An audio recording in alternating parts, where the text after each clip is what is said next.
ഉപരോധ സമാനമായ സമീപനമാണ് കേന്ദ്രം കേരളത്തിൽ സ്വീകരിക്കുന്നതെന്ന് മുഖ്യമന്ത്രി പിണറായി വിജയൻ. മുഖ്യമന്ത്രിയും മന്ത്രിമാരും ഇതിനെതിരെ ഡൽഹിയിൽ പ്രതിഷേധിച്ചു.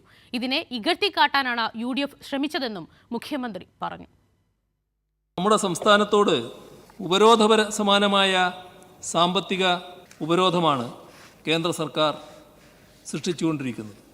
ഇതിനെതിരെ പരമാവധി കക്ഷികളെയും മുഖ്യമന്ത്രിമാരെയും അണിനിരത്തിക്കൊണ്ടാണ് ഡൽഹിയിൽ ഞങ്ങൾ കേന്ദ്ര ഗവൺമെൻറ്റിൻ്റെ ഈ സംസ്ഥാന വിരുദ്ധ നിലപാടിനെതിരെയുള്ള ശ്രദ്ധ ആകർഷിക്കാൻ വേണ്ടിയുള്ള ഒരു പ്രക്ഷോഭ രീതി അംഗീകരിച്ചിരുന്നത്.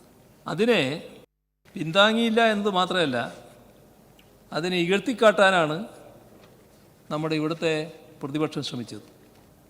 സർ, കേരളത്തോട് ഉപരോധ സമാനമായ സമീപനം സ്വീകരിക്കുന്ന BJP സർക്കാരിനെ എന്തിനാണ് ആ ഘട്ടത്തിൽ പിന്താങ്ങുന്ന നിലപാട് സ്വീകരിച്ചത് എന്നത് നിങ്ങൾ ഇപ്പോഴെങ്കിലും ആലോചിക്കാൻ തയ്യാറാവണം.